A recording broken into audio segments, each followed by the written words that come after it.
Hello, hello. Welcome to Healthy Perspectives, a podcast that takes on current cultural and social issues through a clinical lens.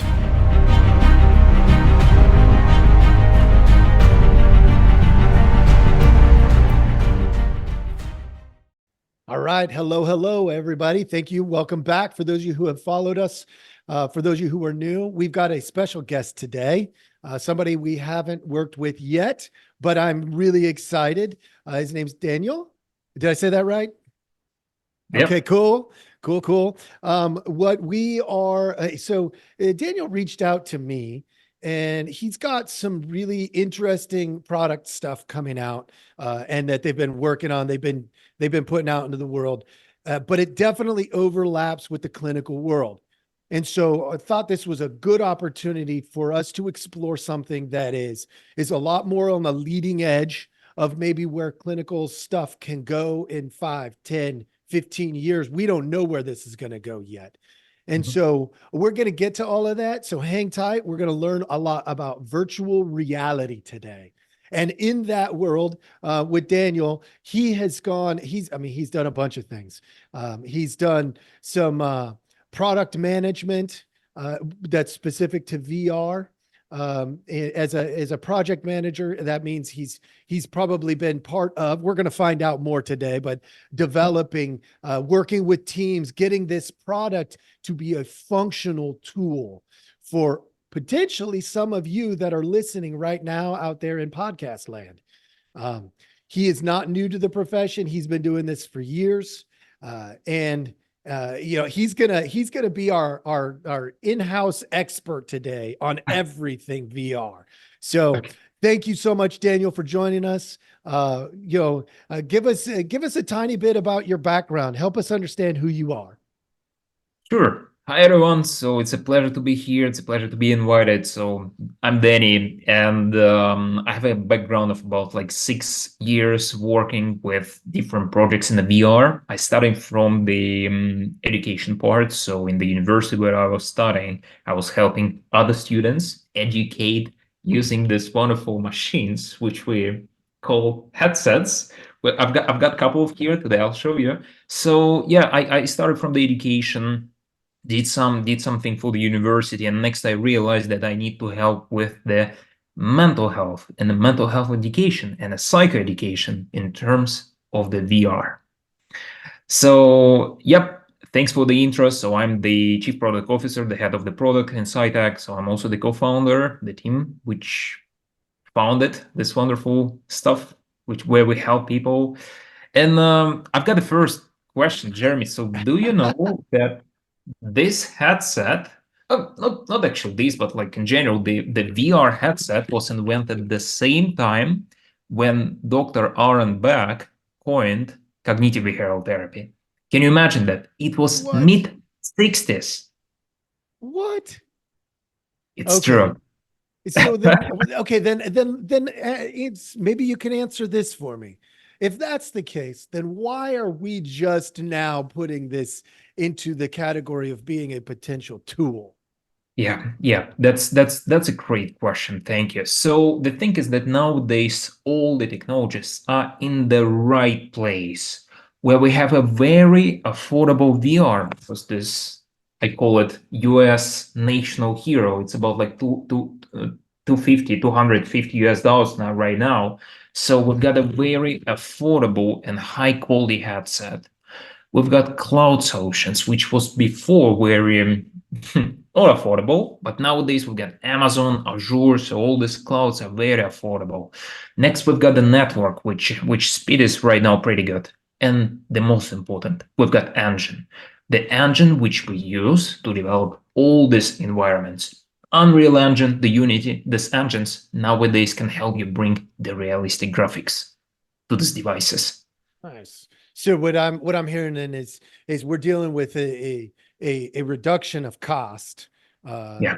And so over time, it's become a reasonable option. Whereas before it was, not a reasonable and affordable and a logistically even possible option in terms of graphics and making it realistic enough for our system to register it as, even though we know when we're going into VR, we're going into VR, but our mind has to believe that there's this world in front of us.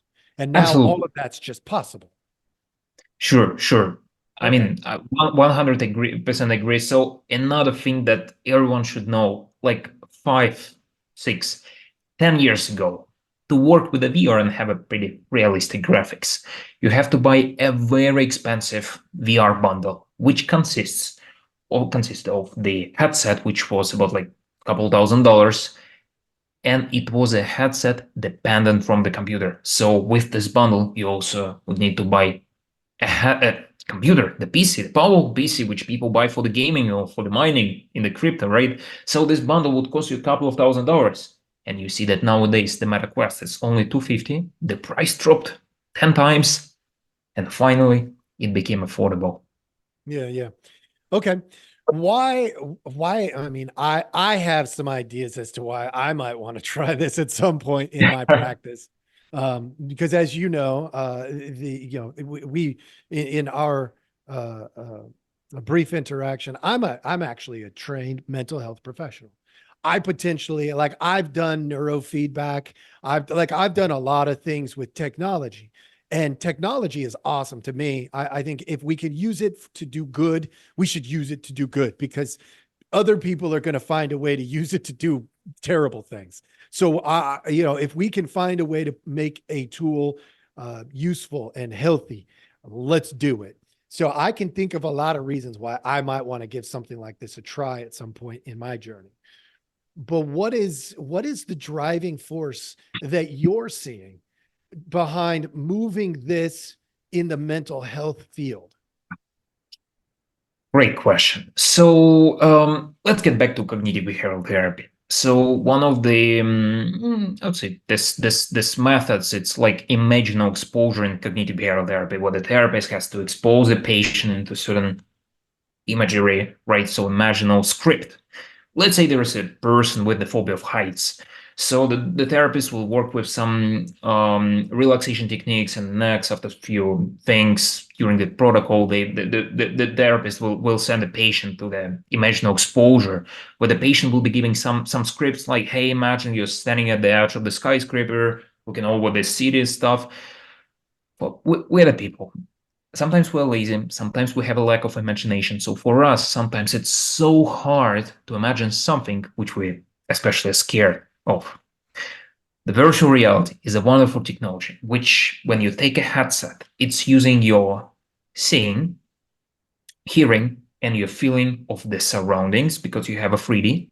So comparing to imaginal exposure where you're just sitting with the closed eyes and none of the human senses are included, the VR uses three primary human senses. It's more, from scientific point, it's more effective. It's more immersive.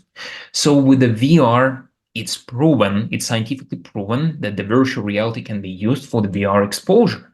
In order to ask the patient to imagine the skyscraper, you can show the patient the exact 360 video from the one of the skyscraper from the New York, let's say, or if it's a phobia of the spiders, you can show the spider and the patient can take this controller or even activate the hand tracking and grab a spider with a hand. So it's just a point of immersion. And it's already proven that VR exposure therapy is efficient. Okay. So you talked about the five senses. Well, you talked about three of them. Right, right. So you're dealing with visual, audio, and sounds like, are you doing spatial, like touch, like? Correct. Correct. Okay. Just I would say something in the middle. It depends on the bundle of the headset you have, but at the end of the day, when you take a headset, everything is like in a 3D. So you can see the surrounding, you can turn to the left, you can turn right, you can look up. So everything that you see there, it's not like static, like 2D. Right. It's a 3D. It's all around you, and it's bringing you a certain feel of immersion. Mhm. Yeah, no, 100%. I had the privilege. I haven't had a chance to talk to you about this yet, but I had the privilege. There's a place nearby where we have a place that's called Triple Play.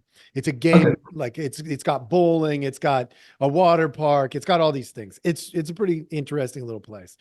And they put in a VR game, and they freed up a good, it's basically like being in a room Mhm. essentially, and they've got you strapped in, but they give you your little fake plastic gun, and you go in there and you try to shoot all but here the weird part is what you're describing to me reminded me of this, that I could spin full 360. I Mhm. could see what was behind me. And I'm thinking of, people who have, so, what you're describing is mostly phobias, right? You've got a fear of heights.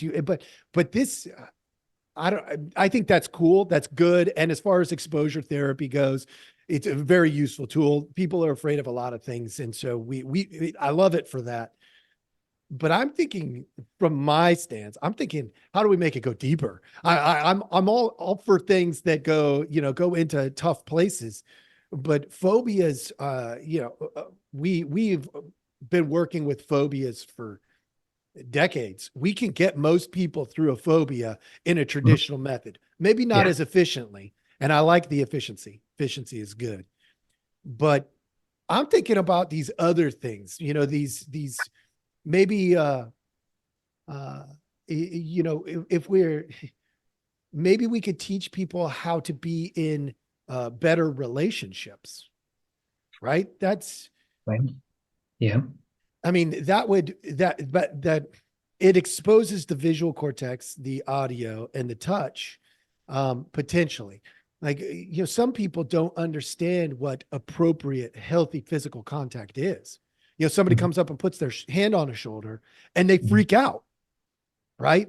There's a desensitization process that goes on, but if you could do it in a way that's not a me putting my hands on somebody, because Right. from a therapeutic lens, there's risk every time I, put my hands on a client for any reason, even if it's to shake their hand or whatever. So where do you see this potentially outside of, just doing the exposure therapy with Mhm. those phobias? Where could it Yeah. go? Sure. Sure. Let's start from something very actual. So, Sure. people with trauma, they have problems. They have problems in the following. So, for them, it's so hard to have their own safe place. It's hard for them to establish their safe place in imagination. We understood this, and that's why we created the AI, the generative AI, which can help people with the trauma create their own safe place. So we have generative artificial intelligence, which can really help, not only like ChatGPT, which can really help bring some peace. So with this system, when the person is taking a headset, the person will see the keyboard. With this keyboard, with a controller, they can type something, let's say green forest, or you can be more descriptive, mountain trail with a pink sunset just over the canyon. And the AI will recreate your unique safe place. What does it mean for us? So the person can have a tailored, requested safe place. So, for example, this can be their hometown or something they associate with their safe place. And next, the person in our app, the person can save the safe place. And when the person with the therapist will go to the next exposure, this can be anxiety disorder, this can be OCD we have, this can be PTSD. The doctor can easily transit the patient from traumatic experience right to the safe place, which is more rational because with imagination it's hard. It's hard just to switch people quickly, just within a moment. So it's hard to switch them from imagination, from the exposure to the safe place. But with the VR, technically speaking, you can make it. For example, this one as well. This VR, all this VR therapy stuff, it's very important to mention that it started from the 1995, where the Emory University, Georgia Tech, and Atlanta started working on a US grant to build a special system. So they took this grant, and for 2 years they was building a system which they called Virtual Vietnam. They have taken about 50 participants, the soldiers with the PTSD of this Vietnam, and they brought them to this training which they did, and they have found with a 6 months follow-up that there is a decrease of like 45 to 48% of the symptoms with the next follow-up. So again, the PTSD can be a great example because it's so hard to bring people there to this, let's say, shooting, military conflicts stuff, but the virtual reality can actually show it. So we don't want to limit us with anxieties. We also have PTSD, anger. We have addictions. We have addictions, which is another interesting. We also have some stress, the OCD. So we actually try to cover the whole landscape of the consultations. Yeah, that's interesting. Okay, so when you talk trauma, you're talking my language. I do a lot of trauma work. I Mhm. work with vets. I work with people who've encountered early childhood trauma. I mean, you name it, I've done it. I did crisis treatment for a long time. And the idea of a safe room, I just want to create some clinical context there. Uh, that's awesome. I'm super excited about that potential. And a safe room is it's only as good as the room we exist in. So we can create, and the visual cortex, takes up about 30, 30, 2/3 of our processing speed, and, brings in about 30% of all of our physical data.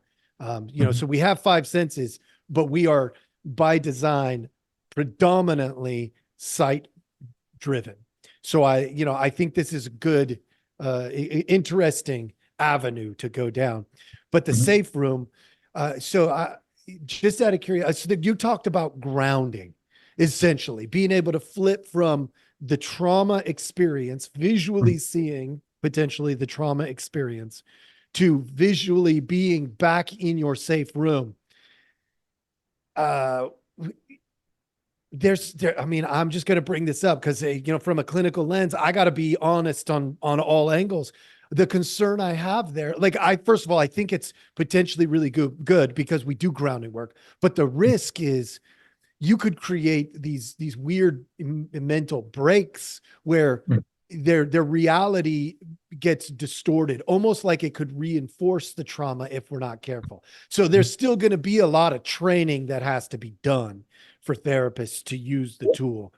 Um, but the idea of the grounding is solid. The question is, how is it implemented? So do you have any information about how they've implemented that particular technique or approach? Sure, sure. I would love to start with the idea that the SciTech, it's a system which is fully controlled by the therapist. So by design, the patient is wearing a headset. This can be like one-on-one therapy, like in person or Sure. online. So that the person in the headset and the therapist from a special launch pad, it's a special desktop app, can control and navigate the patient.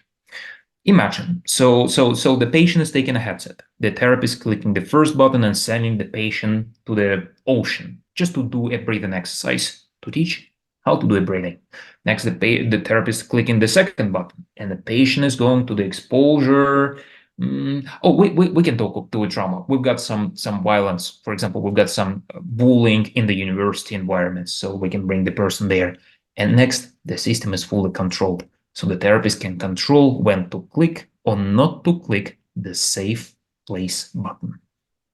And so good. I mean, I think that's a good safety net. Um, of course, I'm given the expectation that a therapist is going to be wise in their approach. It would be good and useful. Can the client also stop it at any moment? So are there multiple control facets? Mhm. Two options available. Option number one, we're just taking off the headset. Another option, the client has the controller. And the controller itself, it has a couple of buttons, BA, Oculus, so it depends. So we put here, so when you double click here, the scenario will stop. So we have this emergency button. Awesome. And No, next, that's the therapist good. can decide. But again, just like the therapist can decide whether to give this controller to a patient or not. The patient, even without the controller, can work with the environment. Yeah, yeah. No, that's good.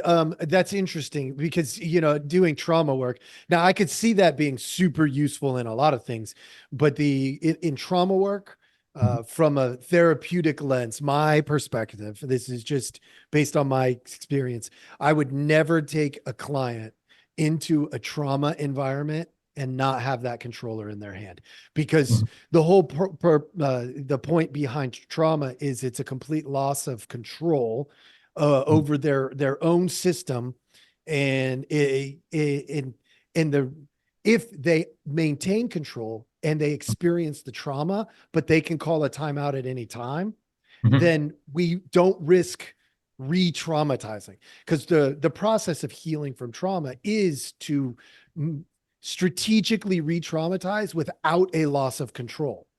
And so by having that controller for trauma work, I can say exposure therapy.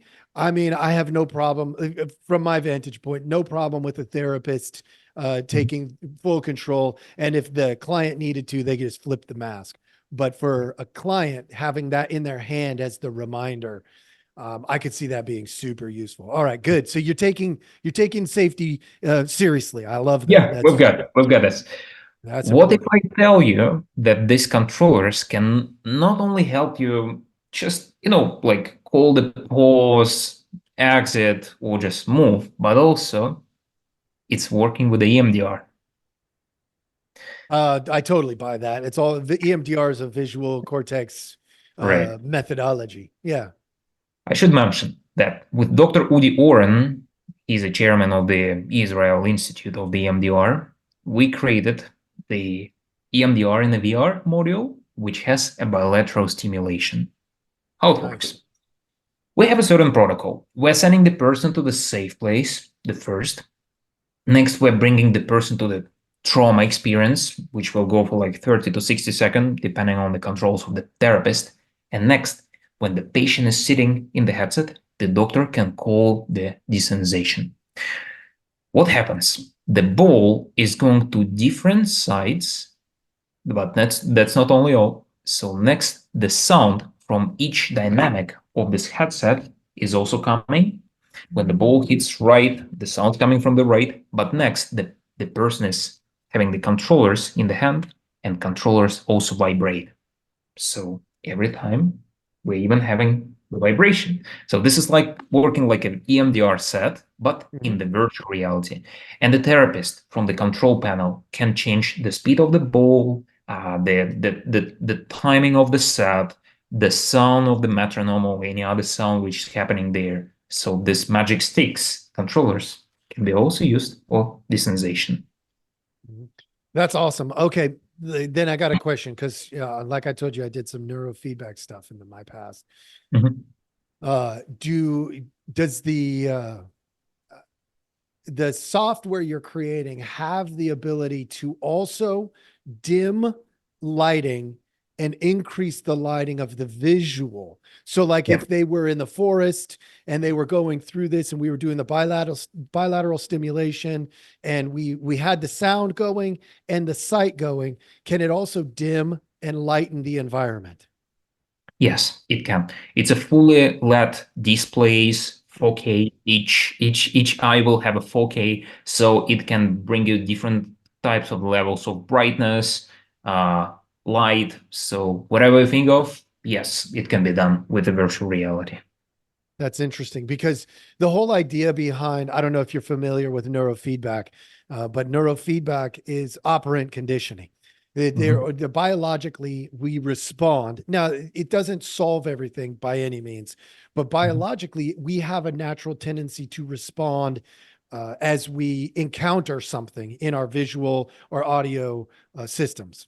And so when we can mirror them, so for instance, if I began to get, say, sleepy, and we Mhm. change the lighting and we change the sound, my system will naturally tend to either go deeper and go to sleep, or come back to alertness and be aware.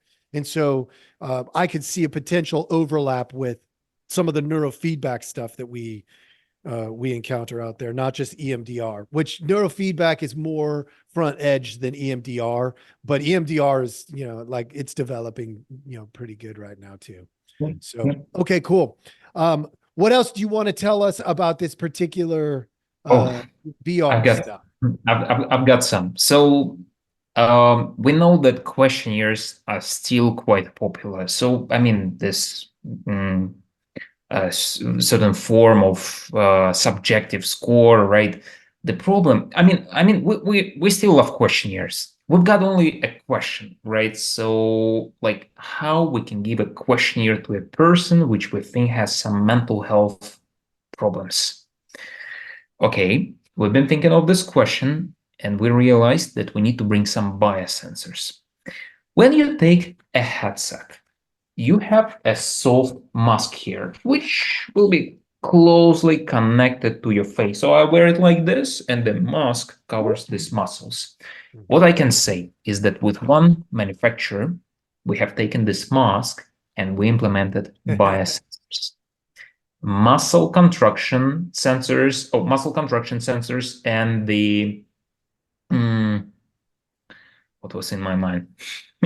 Anyway, so our mask, it can help you track HRV, stress, concentration level, and the level of stress in a real time. And the beauty of it is that you don't need to have any chest band. You don't need to wear this EEG mask. So you can have this virtual reality mask. So anyway, the patient will wear a headset. So we taken this mask and having this sensors on the frontal lobe, taking with the dry electrodes this by results, the vitals, and the therapist in real time can see the answer. How does this VR therapy work? So the therapist can see the patient experience on one screen, and on the other half of the screen, the patient will see the vitals in real time. Yeah. Wow. Okay. So now see, you're starting to overlap different ideas. I love it. So the cool thing that I'm hearing is, well, one, this is just starting, but we're already pushing it to go further, Yeah. right? Like it's like, we're not going to stop here. Let's push it further. Obviously, there's going to be a certain number of people in the audience who are like going to be terrified that, oh, so we're all going to be just wearing masks and living in closets later, Oh, right? But it's also potentially a good tool. So, I don't want to be, freaking people out or anything, but that is going to probably come up. yeah. If you are, if anybody out there in the audience is thinking that, please let me know. I kind of want to hear what your thoughts are. Let's go back to the sensor in the visual stuff. First of all, can you tell me who's developing the sensory mask? Because that's a really interesting technology. Kind of a secret, but it's Okay. one biofeedback manufacturer from Europe, not from Canada. Okay. I think because everyone was thinking about the Canada, not from Canada, from Europe. Okay. Okay. But Well, we're pretty platform agnostic, so we also you're work good. with other systems. So when that's good. Like I understand, like, especially as technology is being developed, they got to keep it hush hush. When we get to uh, the point that this is out there on the market, Mhm. is that going to just be a standard? Do you think that that's going to become just a standard mask? Hmm. That's a really good question, honestly. We're trying to play with different models. So what I can say is that we have found one treasure in the US. We have found one company which is providing the API to any possible biosensor, starting from the Apple Watch, Oura Ring, Fitbit, Polar, anything you can imagine. They're providing the API. So it's like a company providing all these APIs, and we can bring these sensors to our platform. So what does it mean? We already have them implemented to our system. So if the patient is coming to the office of the therapist with an Apple Watch, just like in 2 clicks, very simple. they can connect it to the system, and when they will wear a headset, the doctor will see this vitals in real time. I know that Apple Watch that don't have much much thing to measure, right? But anyway, we're playing with formats. Unfortunately, the headsets are changing in terms of the form factor. So the headset which was before the Meta Quest 2, the 2020 Natural Hero, it's different from the Meta Quest 3, so the form factor changed, and it's quite difficult to switch from the Quest 2 mask to Quest 3, and next Apple Watch, Apple Vision Pro headset will come. So I believe that the future is for the APIs. So the system which will have an API for all the biofeedback, even this famous Yeah. biofeedback from Canada. So the system which will have all these APIs will win. All right. That's interesting. I mean, hey, we all make predictions. We'll see. Yeah. We'll see where that goes. But I mean, I'm going to be fascinated to keep an eye on it. And as these things become more affordable, for us clinicians, I know there are clinicians. I know several clinicians right now who would be interested when it reaches it's affordable, and and we're vetting it out. Of course, we also have to worry about things like the ethics and the laws, and because there's anytime you introduce something new, even like when we did telehealth, it honestly, this is going to sound ridiculous, but for those of you listening, we didn't even really get to do much telehealth Mhm. until COVID, because there was too many concerns about the risks of telehealth. And so they were slow walking it until there was a situation that came up that said, oh, wait, we need this now. And then all of a sudden, it's like all the ethics and the laws were all of a sudden in place. It's like, what? But that's kind of how things work sometimes. So there'll be a precipitating event of some sort. What I call it, in the world of trauma, that we Mhm. have what we call trauma growth. Trauma by nature isn't bad. Our system is designed to encounter a traumatic event and Mhm. survive by nature. Like the brain is designed to handle it, but sometimes we get caught in these loops. Well, the way we get caught in the loop is to not do the growth part. We're supposed to be learning and growing on the back end of a trauma. And so, maybe, hopefully not, but maybe it'll take a traumatic event or a specific type event to thrust this to the forefront. Hopefully we can do it smart and efficient without any major trauma, but unfortunately our culture tends to work off of that model. Yeah. Yeah. So Agreed. Agreed. And one thing which I can bring of this topic is that during COVID or during any virtual consultation, let's say, therapists and patients are missing the in-person moment. yep. But what if I tell you that with our system, the patient can customize the avatar, the therapist can customize the avatar as well, and they can go to any exposure together, seeing each other as the customizable avatars and participating there. So this is becoming a virtual in-person consultation.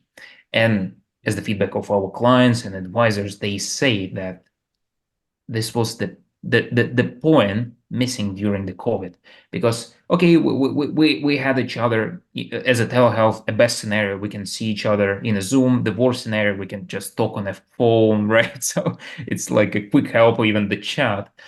But the therapist didn't see the patient, and even during the exposure, right, the therapist has to give some script, the patient has to imagine something, and this was like not in the same room, let's say. But now, when with, let's say, with us, with SciTech, the patient and the therapist can go to the same environment. The therapist don't need to spend time on given scripts and checking that the patient is focused and concentrated. The therapist only have time for analysis, patterns, behaviors, emotion. So just again, the VR is bringing a sense and notion of rational. So it's making this rational. So you can go with your patient or with a group of patients to the any exposure that we have. That's interesting. I mean, it obviously that's another one of those facets I like to think about because the experience of having a client in the room is very different Yeah. than, I mean, the video works. It's a good alternative, Mhm. but it's clearly an alternative. The ideal is still a client sitting here in my office. Yeah. It's, because there's certain kinds of energy and experience we get from being in person. So let me ask you, I'm gonna change it up here on you a tiny bit because we got to ask the tough questions too. What's the biggest downside that you can see with VR in terms of it being in the clinical world?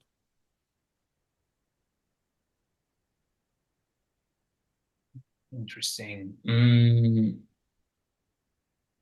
There are still exist some technical things. So we have clients all over the world, and I would honestly, honestly say that clients that we have in Australia, they struggle with the internet.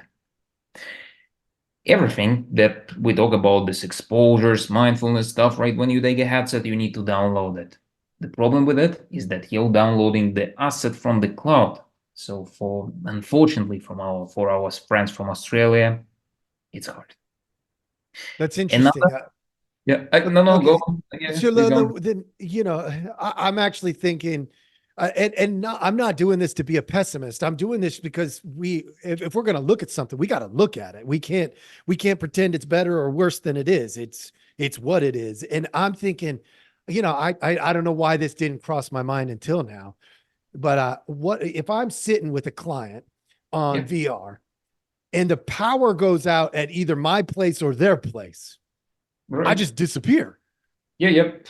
Like, Like, because I'm not there. I'm literally, I can't, and ooh, well, I mean, that potentially is a pretty big risk.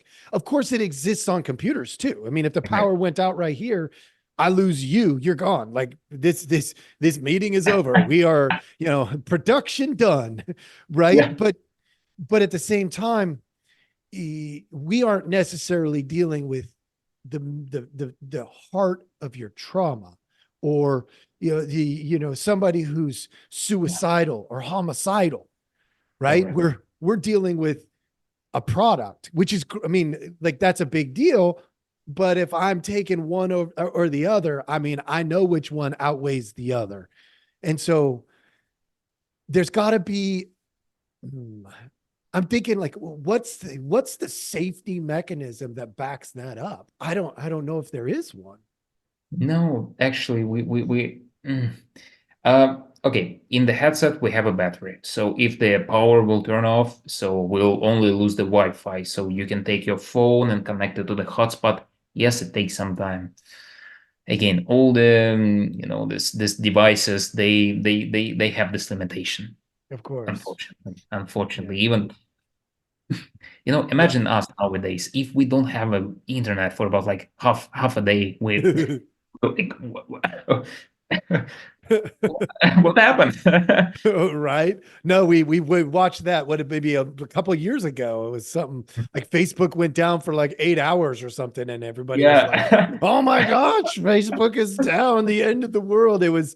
I mean, it was what Yeah, it was. But agree. no, it's true. But it does raise, when they're sitting with me and we're in Mhm. the middle of trauma. If the power goes out, it's it doesn't even interrupt us really, right? Like, we're still right there. So, there's obviously things that are probably going to be enhanced, improved, efficiencies and stuff. What I appreciate is, in this moment, we're actually acknowledging that human contact still Mhm. has to happen, even whether it's VR that's setting up for the expert to be in the room with you. Mhm. There's still going to be some dependence on people. Break people, people heal people. We're going to need people. So we might what I'm actually seeing is I can get to the expert on a particular thing through VR, with one of my clients. It's sort of like it adds another layer to my ability to practice. If I need somebody who's going to be able to do, say, EMDR, and let's say I'm not trained in EMDR, Mhm. I can connect my client with them, and maybe they do it with me in the room. And if something goes wild, we're right there. We're doing the trauma work, and they got me. They may have been yanked out of the virtual world, but in the more extreme cases, most of them, I mean, probably fine to do it through VR, but in the more extreme cases, having that human being backing it up in the room, I think Mhm. is maybe the safety net. Mhm. Um, that's me just thinking through it out loud, man. Like, I don't know. I mean, we're gonna have to see where this stuff goes. So, No, agreed, agreed. So another thing which I should notice it, because like some people which are working with the VR will see this episode. So the problem which VR nowadays have is a motion sickness. It was actually the problem in the past. I'll explain why. So the motion sickness, when you take a headset, you can move, but your brain is so what actually happens? Okay, so I can take a headset, and in the headset, I can use my joystick, and for example, like on the PlayStation or Xbox, I push it forward and I will move. The problem with that is that when you move, but you actually not move, so like your eyes, they see that you're moving, but your brain, the brain doesn't feel that you're actually moving. That's when the motion sickness comes. But that was the problem with the 3 degree of freedom headsets, which was done before. And starting from the MetaQuest 2, we have a 6 degree of freedom headset where we can look left, right, up, down. We can a little bit move, and also we can move. So this newest headsets, they're actually solving this problem. So again, the technology is growing, it's becoming more mature. So getting back to your first question today, so the technology is here. yeah, no, this is good. Okay.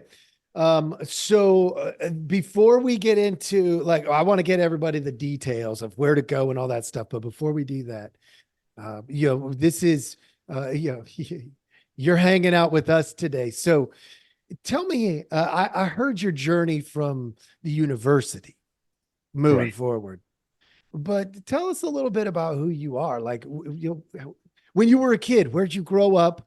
How did you, navigate your pathway? Give us a 2-minute version of just who Right. Danny is. Well, so I'm the guy which was born in Russia, and I like in the capital Moscow. So I was like living, growing there, going to the university. And when I went to the university to my bachelor program in about like 2016, I went to finance, and I realized that education and work, it's, I mean, it's different in different countries, right? I know some peers, some helps that which live here in the US, they know that, like working in you studying in a university and working at the same time, it's so hard. In different countries, it's different. So from the second grade, from the second year of the bachelor program, I went working. I used to work with one German startup. Next, to just to explore the world, I went to the internship. So I went to Austria, and in Europe, I was just working for a month, doing some internship in a big company. So from my university years, I learned that I'm the person who wanna work, and next I realized that I'm a person who wanna have a startup. So my first startup was a mobile app. It was kind of successful and very unsuccessful. We raised money. There was an investor. Everything was good, but next, because I had no experience, we crashed. We lost 150%. We lost it. But it is such a wonderful time where I just throw a lot of feedback, just understood many things where I was not the best entrepreneur. And next, I had a couple of other, I would say, projects. And next, I have this university VR stuff. And next happened the SciTech, the VR for mental health. But I would like to say a big thank you to my family, to my parents, because like my mom, she's actually the clinical psychologist. And this project, it also happened because of her. So like when I was growing, she used to be a clinical psychologist. And nowadays she has like about like 16 years of therapy experience, counseling. So was taking a lot of her, even still. And yeah, so because of her, almost the side attack happened. So Yeah. really appreciate my That's good. parents and all the family members and all the people who were supporting us. And also CEO, now CEO, our very close friend of our family, the Peter. Uh, yeah, he's my mentor. He's like my advisor. He's really helping Nice. me. I love it. I love it. You know what? I got to tell you my favorite part, man. My favorite part of the story is I started something and I fell on my face. Like, and the reason I love that is because, truthfully, we learn more from our failures than our successes. We Mhm. just do. I mean, that's really part of our growing nature. If we were to succeed every time, it would get boring. We would get tired of it. We'd stop doing it because we'd be like, well, I know if I go and start this business, it's going to succeed wildly. And so, man, nah, I want to find something. And we'd look for more challenges. And so uh, but the entrepreneur, you said, maybe you didn't know, you wanted to be an entrepreneur, but you didn't, you Yeah. didn't know really what that meant, but then you figured it out. I mean, that's part of the process. Entrepreneurs, they're just the ones who keep getting up. Like that's the way it is. So, things are going to go right with this. Things are going to go wrong with this. Yeah. And that's, if you just keep getting up, I mean, we'll see where it goes. I mean, maybe this will end up near the front edge and, maybe I'm going to be buying your stuff and maybe thousands of counselors all over the country are going to be buying your stuff because you just kept getting up. So yeah, man. Hey, I super appreciate you spending some time with us. This is an area that I'm really fascinated by. So I appreciate you allowing me the opportunity to hear directly from you. Yeah. I know my audience is going to appreciate it. Some more than others, of course, but I mean, we'll get it out there and we'll just, we'll try to help one. And if 10 find it, then great. And if 10,000 find it, even better. The idea is that we're here to try to help people. So I definitely appreciate you joining us. Please, before we go, Mhm. tell us where they can find you. And everyone that's coming to this podcast will give you a good thing. So, and every individual which will sign up to try it and put Jeremy name in a promo code field will get not a 7 but a 30-day free trial. So for 1 month, we'll access you to try it for free, no credit card needed. And for every therapist that is watching this podcast, which who'll put the Jeremy name in the promo code, the first month is going to be not a 120, but only 50. So but of course, with a 30-day free trial. So we'll be happy to help you. Awesome. Awesome, folks. All right. So, I mean, you heard it here. I mean, you stick my name in there. My name is at the bottom of the screen. You can see how to spell it. You'll put my name in there. Hopefully, on the other end, you'll come away thinking this is something that's a good, useful tool. And I also think you'll play a part in developing it, helping it grow into something that is maybe 5 years from now, even better than today. I hope it is because, businesses that grow make a difference and those that don't, well, they stop making a difference. So I appreciate that. Thank you all for joining us. I hope you all have a wonderful day. Let us know what you think in the feedback. Again, always with Healthy Perspectives here, like, subscribe, follow, all that kind of good stuff. Have a wonderful day.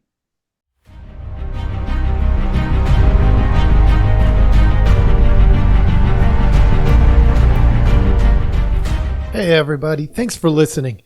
We appreciate our audience a lot, so we give you some simple ways to track us down. Please like, subscribe, and follow all the podcasts on different platforms, but you can also email us at healthyperspectives@protonmail.com, or you can check out our website at healthy-perspectives.com. healthy-perspectives.com/podcast. It's a backward slash. So if you want to go to our landing page, if you go to healthy-perspectives.com, you'll still find us. You just got to click on the podcast button. Thank you so much.